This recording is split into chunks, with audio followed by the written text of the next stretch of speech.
Welcome back to the Building HVAC Science Podcast. In this episode, I interview Adam Mufich, also known as A-Team Adam. You may know Adam from his video podcast, HVAC OverTime, which is a big collaboration he has with his friends Chris Stevens, Bill Russell, and OT Joe. You can get links to all of their separate YouTube channels in the show notes. In their words for HVAC OverTime, we never sugarcoat anything. We tell it like it is. If you want the real, uncensored hot takes on the state of the industry, come hang out live every Friday at 9 p.m. Eastern on both YouTube and Facebook. It is a fun time. I've been on the show too.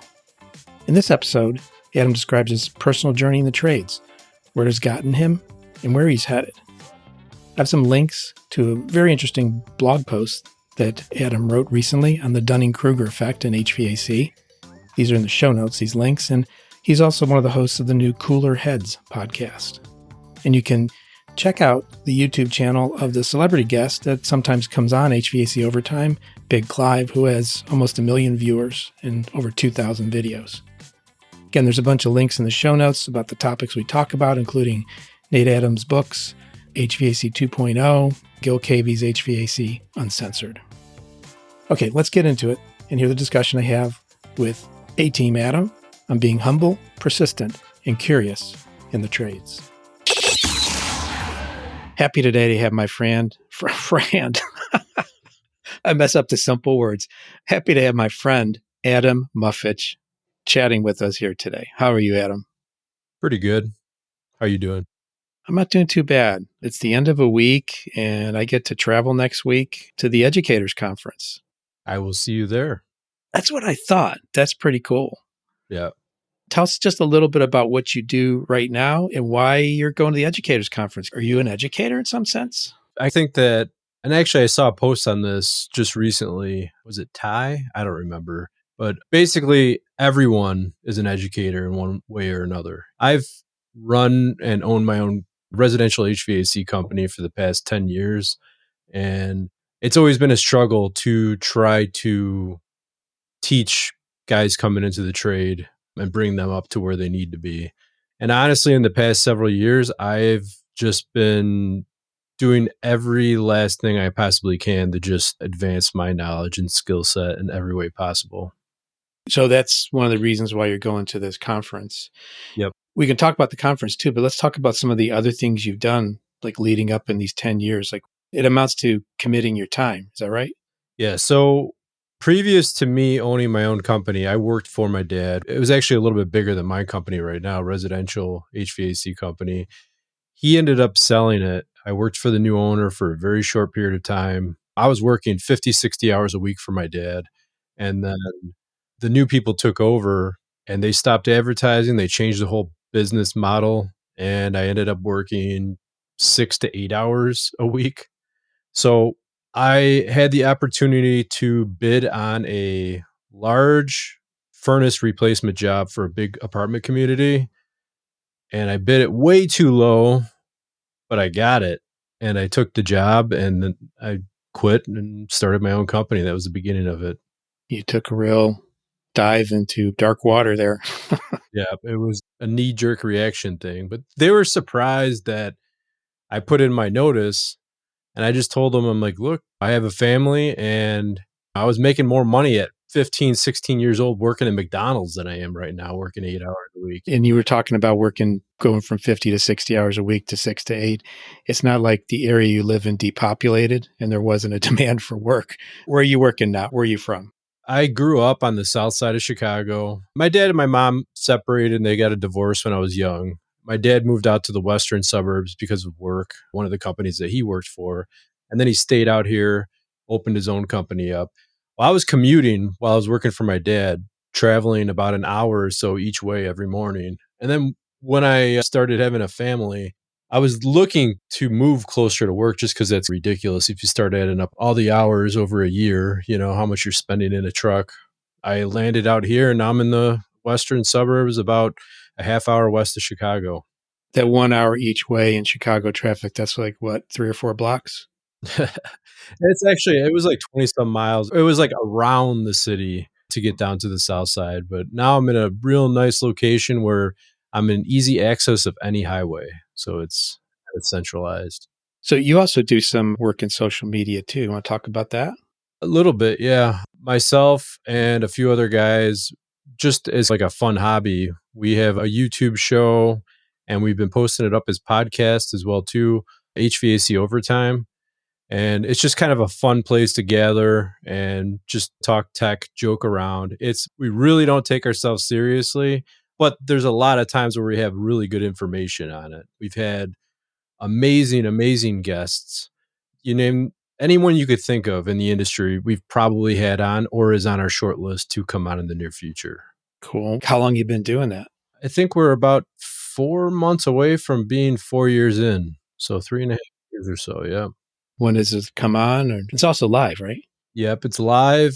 It's on YouTube. You could look it up on YouTube, Spotify, any podcast platform, but live Friday nights, 8 o'clock Central Time on YouTube or Facebook. We have a Facebook group too that we broadcast to, HVAC OverTime. There is actually quite a few members in there. We built it up to around almost 25,000 now. So kind of proud of that. Holy cow. That's pretty amazing.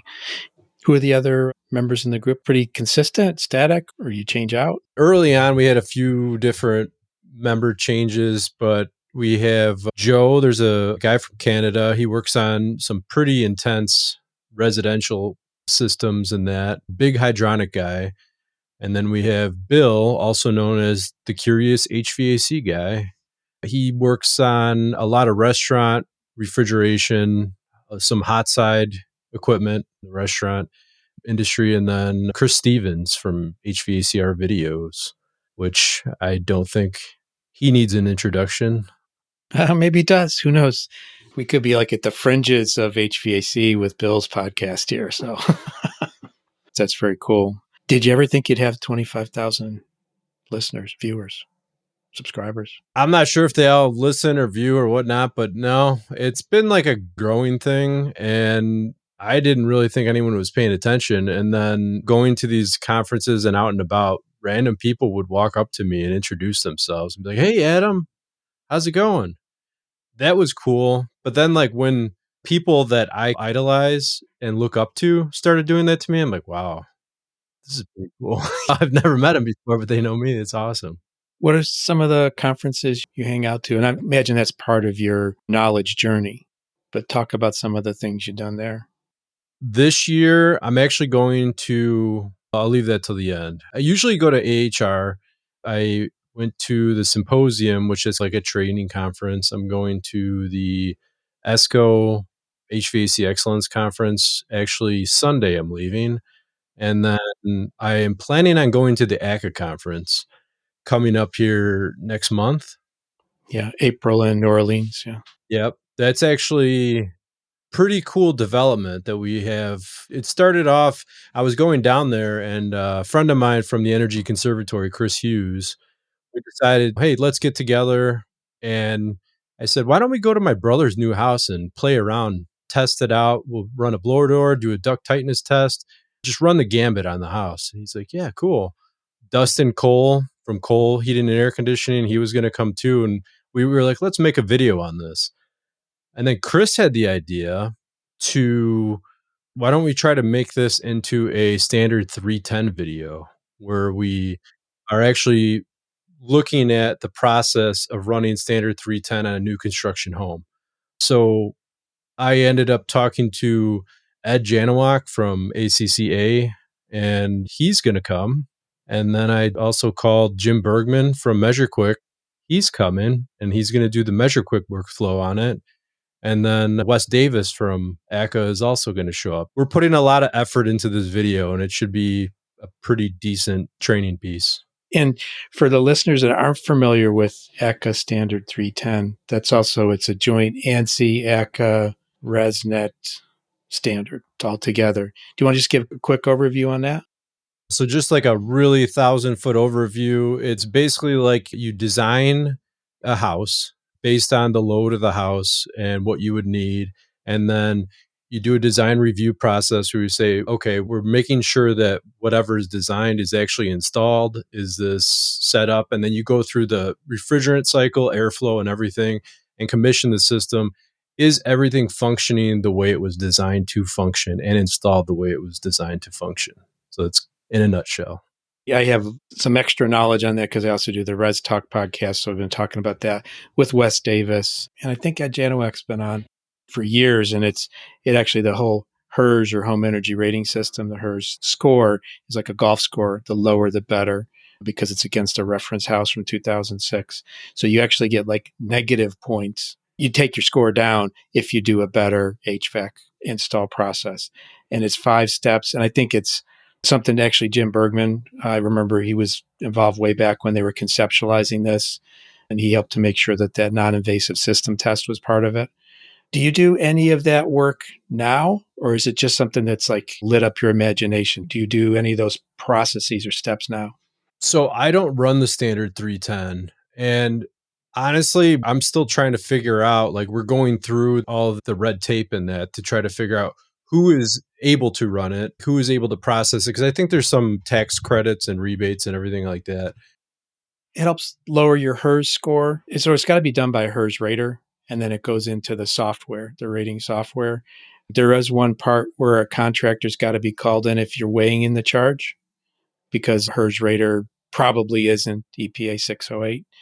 But aside from that, I mean, anybody could do the test. You just couldn't officially report it unless you were having a HERS rating and you were qualified in that end of things. So to me, it's just like, it makes good sense, regardless of the fact that you do a HERS rating or not. It's just an accumulation of industry knowledge is put in there. People like Jim Bergman, people like Steve Rogers have put their knowledge forth in that kind of standard. No, it's something I'm definitely looking forward to. And it definitely has evolved since the beginning idea. And I had to make a phone call to my brother and, all right, listen, Break the news. there's a few more people coming to your house than what was planned. And he's like, well, how many? I told him and I said what we were going through and what we were going to plan on doing. And he's like, oh, that's cool.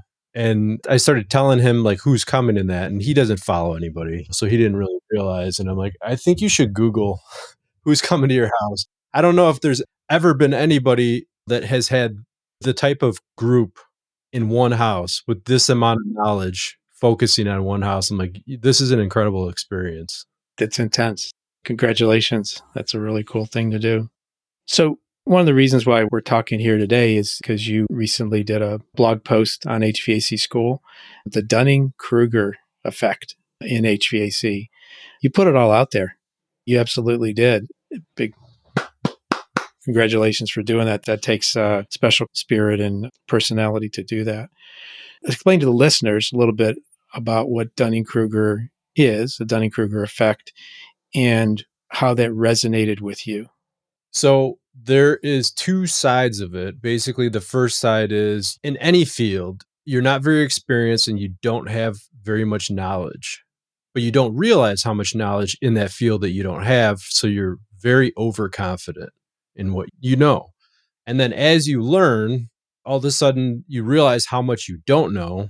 So then your confidence falls through the floor and you think you're at such a steep incline. So then as you're learning, the other side of it is you have no confidence at all. And it takes a really long time to start building your confidence up as you're learning. So there's 2 sides of the coin. And I think I've been on a journey in the whole Dunning-Kruger curve. I thought I was like really top notch years ago.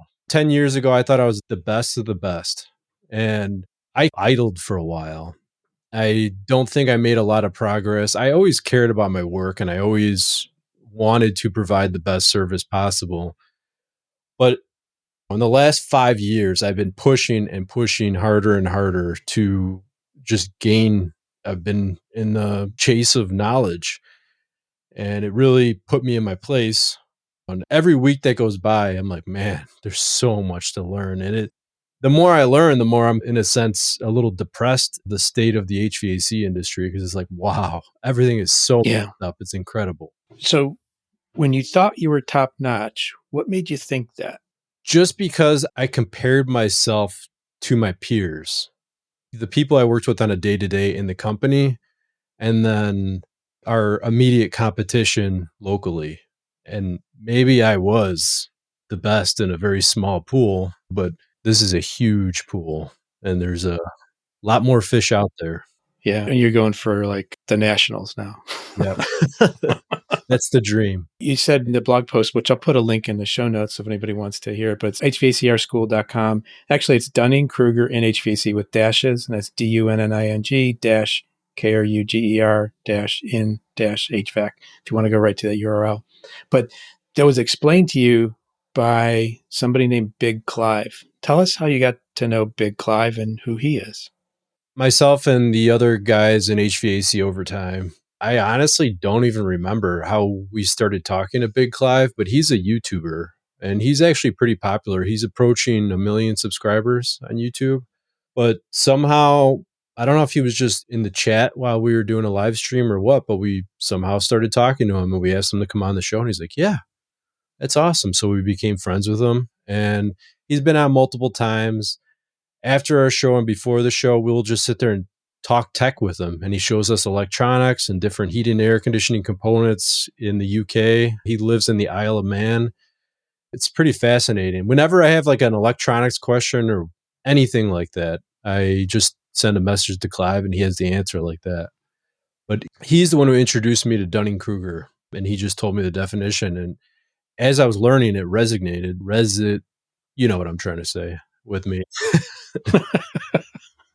I've watched a lot of his videos. He takes apart products and reverse engineers them with the circuit diagrams. It's just amazing. Like you said, if you need, he would know it about if it's about electronics, even electricity too, I think. Just a lot of times he'll look at like what is the weak link in a product? And he's like, this is why this failed. This is the component that failed, and this is why it failed. And I think it's fascinating that he's able to figure that out. In this blog post, I think it's a great illustration. And I think the two words that come to mind as you're talking about this journey is be humble, but be persistent. Would you say those two characteristics are what it's about for you? Absolutely. There's always more to learn. And when they start getting good at something, their first thing that comes to their mind is like, stick your chest out. You're good. Show everyone you're good. Maybe not everybody, but that's, I think, a natural human thing. You want to be proud of what you do. But if you don't really know how much you don't know, you just need to tone it down a little bit and stay open and be willing to learn. And going back to that graph in the blog post where it's got confidence and wisdom on two different axes. And as you spoke of before, what I like here is when you know nothing, you can very quickly reach the peak of Mount Stupid.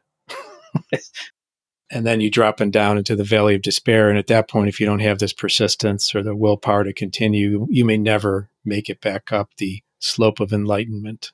Actually, a mutual friend of mine and yours, Nate Adams, I don't know if he came up with this or I heard it from him, but he said, when anyone comes at you and says, I've been doing this for 20 years, I've been doing this for 30 years, he says, have you been doing it for 30 years or have you been doing it for 1 year 30 times? Yeah, that's something I heard from Jim Bergman a way back, but it's a good saying. Like nobody owns that, but everybody should listen to it. So part of your journey as a contractor in the last 10 years, and you've had this residential HVAC business, at what point did you start to look at home performance? Because I know you do that now, because you were talking about it with the standard 310. That's one of the essences of it. It's the hybridation of design, home performance, duct performance, and system performance.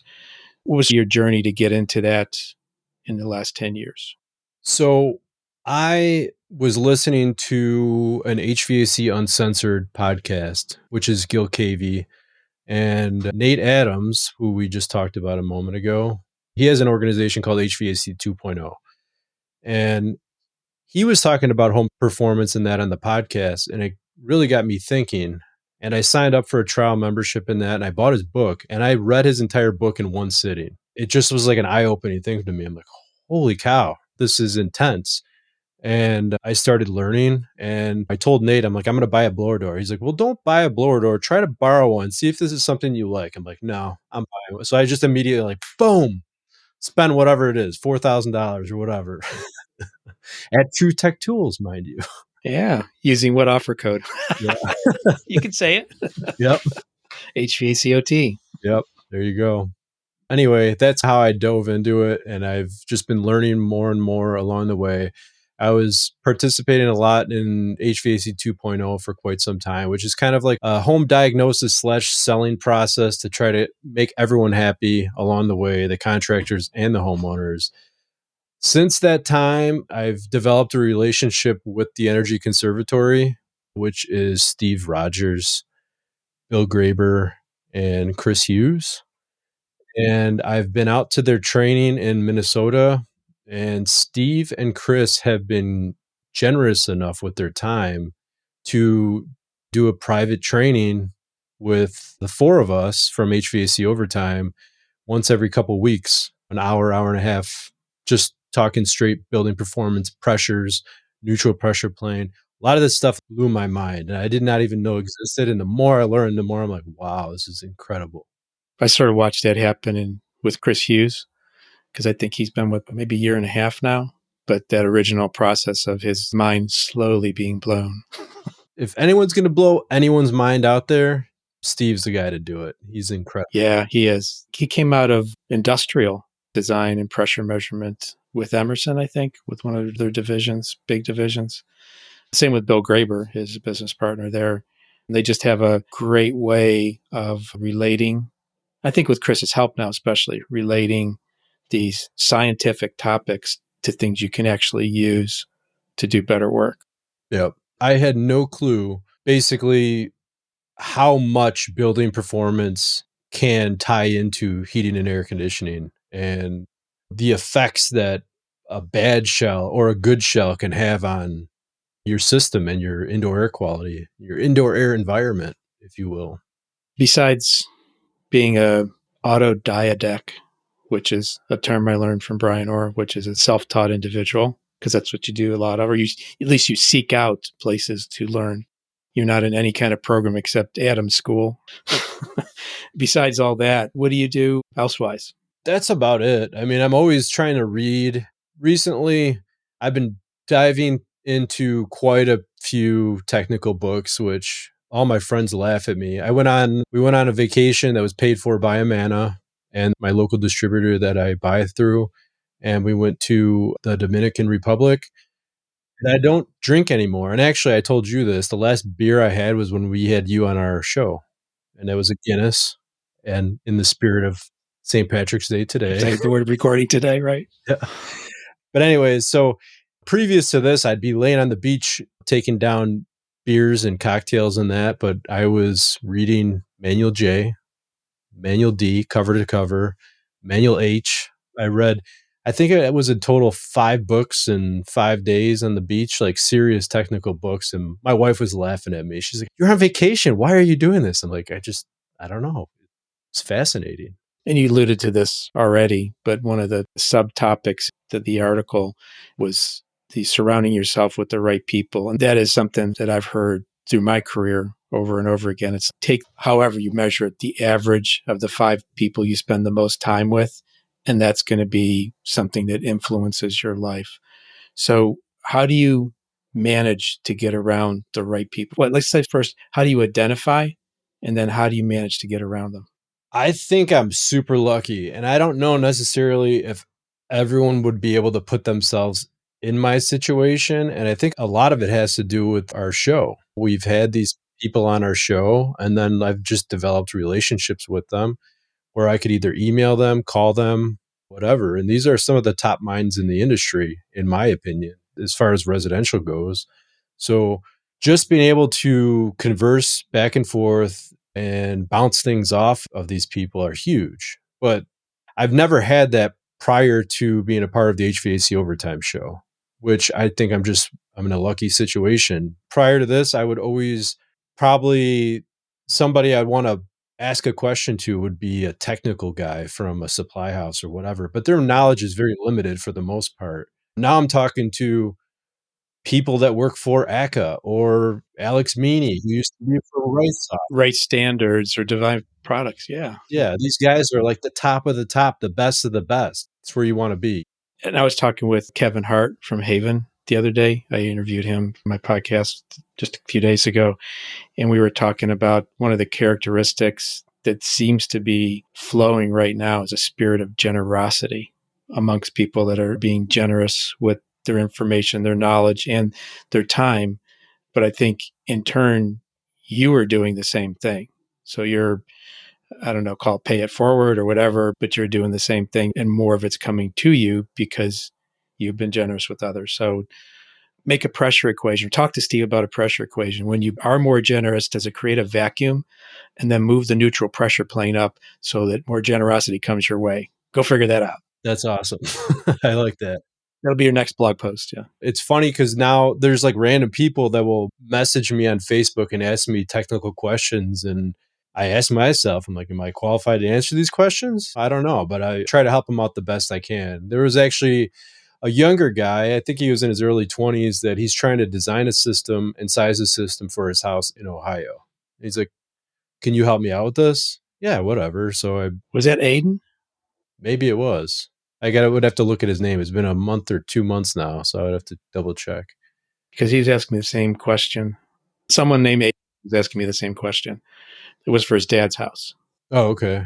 Yeah. It was a small house. I ended up doing it and I sent it over to him. And then we had probably a couple hour over multiple phone conversations. I talked to him probably for a few hours and he's just asking me the nuances and sizing and things that I didn't realize early on. I'm trying to help him not make the same mistakes I did. Yeah, that's being generous with your wisdom, which is one of the axes on the DK, the Dunning-Kruger. Where do you see things headed for Adam? That is like a big question mark right now, which is driving my wife crazy. So I am at the point where I'm not really enjoying running a company anymore. I like what I do, but I just don't like the position I'm in that I have to do my job description of being an owner. I don't enjoy that. So I am looking at possibly transitioning over to a different part of the trade right now. I have a small list of companies that I would consider working for. And yeah, I'm actually in the middle of an interview process with one of them. So we'll see how that goes. No matter what, it's going to be like a big forward facing company where my goal was to try to work with somebody that is going to change the face of residential HVAC and try to push the envelope a little bit.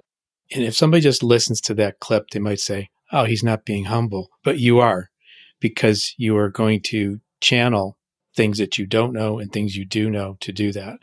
And going back to the reason why, which has got you motivated to change or leave what you're doing, that's something we've identified recently at TrueTech is there's the core processes, the core things you do, call them processes, things you do, and then the supporting processes, the things you have to do. And it sounds like the have to do is weighing you down. The core process is the things that the customer values from you, and you feel like you can ace it almost every time. You can do very well. You can earn that. And for anybody listening, I'm just going to say I have a tremendous business partner who loves doing the supporting processes. And that allows us to have this nice balance between keeping everything together and moving forward. So that's just a little observation from my standpoint, reflecting on some recent discussions we've had at TrueTech. To touch on what you said a moment ago about not being humble, my goal is I am acknowledging the fact that there is so much broken on a house-to-house basis, on an industry basis, and I want to do the best I possibly can to learn and then try to give back. That's my goal. That's what I want to do. Yep, that's absolutely right. Because the other thing is, you mentioned it with one of your overtime partners there, Bill Russell, curious HVAC guy. I think that's another aspect that you're staying curious. Stay curious, my friend. Exactly. Very good. I really enjoyed the conversation. Want to give you a chance to say anything like in closing that you'd like to say to the listeners? If you're on Facebook or YouTube, check us out. We have fun. We don't take ourselves seriously, but I'm all over Facebook and you'll be seeing more of me for sure. I'm not going to disappear. And you're all over Facebook in a very helpful way too. I try. That's important. Yeah, you do. That's another great aspect of your personality.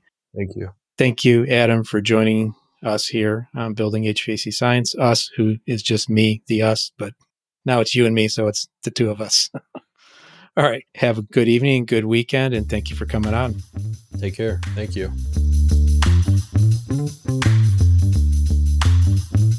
Thanks again for listening to the Building HVAC Science podcast. I hope you enjoyed this interview with Adam Mufich. Hope you enjoyed as much as I did about being humble, persistent, and curious in the trades.